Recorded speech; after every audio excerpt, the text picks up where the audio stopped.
Hey, welcome to The Explainer. Today, we're going to break down 3 super common ways to talk about ability in English: can, could, and be able to. You know, getting these right is an absolute game changer for sounding more precise and honestly, just more natural. So, here's our game plan. We're going to start with the basics of can, then jump into the tricky stuff, talking about ability in the past and the future. After that, we'll look at how these words are used in everyday conversations and wrap it all up with the most common mistakes, so you can avoid them.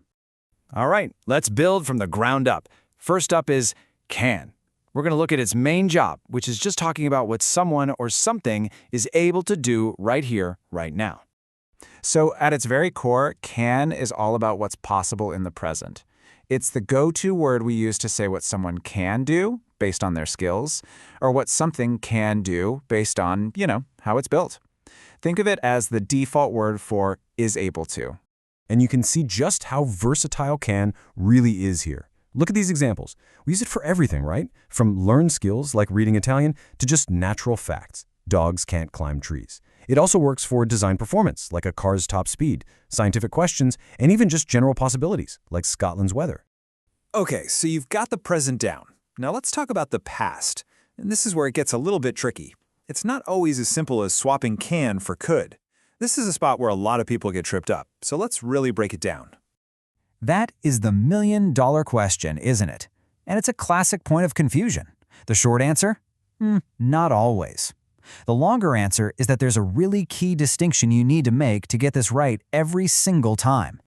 Okay, this slide right here gets to the heart of it. Here's the core difference. Could is for a general skill you used to have, something you are capable of doing over a whole period of time.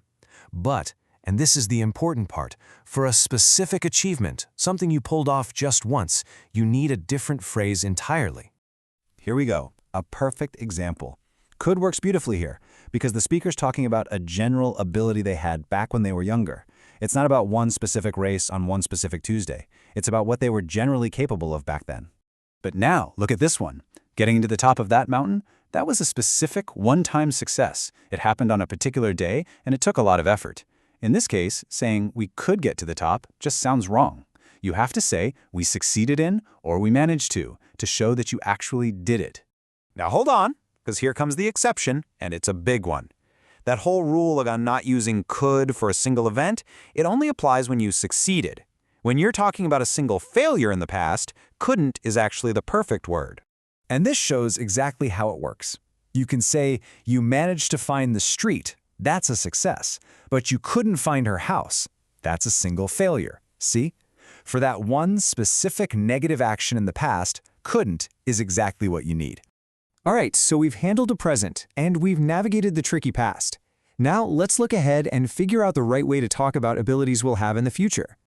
Okay, listen up, because this is probably one of the most common mistakes out there. It might seem logical to just stick will in front of can, but you just can't.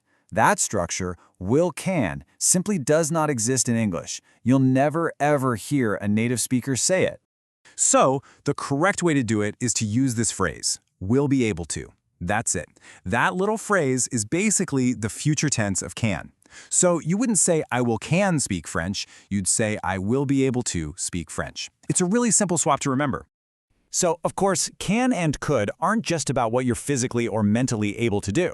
They're also these incredible tools we use in our daily social lives, for being polite, making suggestions, and just generally interacting with people. Honestly, these words are like social glue. We use can all the time to ask for permission. But notice how we often switch to could to make requests sound a little softer, a little more polite? They're also perfect for making offers and tossing out suggestions. Mastering these little social uses is a huge part of sounding fluent. Okay, let's bring this all home and put the 2 biggest problem areas side by side. Think of this as your cheat sheet. Let's lock in these rules so you can avoid these common mistakes for good. First up, the past. Remember our main takeaway? For a single successful action, something you did on one specific occasion, like running a race yesterday, you have to avoid could. Instead, you've got to use managed to run or was able to run. And for the future, it's even easier. Just burn this into your brain. Can has no future form. Never ever say will can. The correct phrase is always, 100% of the time, will be able to. It's a simple swap that makes all the difference. And there you have it. Mastering these small but really important details is what separates good English from truly great English. So think about it for a second. Now that you know these rules, what are you able to do or explain in English that maybe you couldn't before this explainer?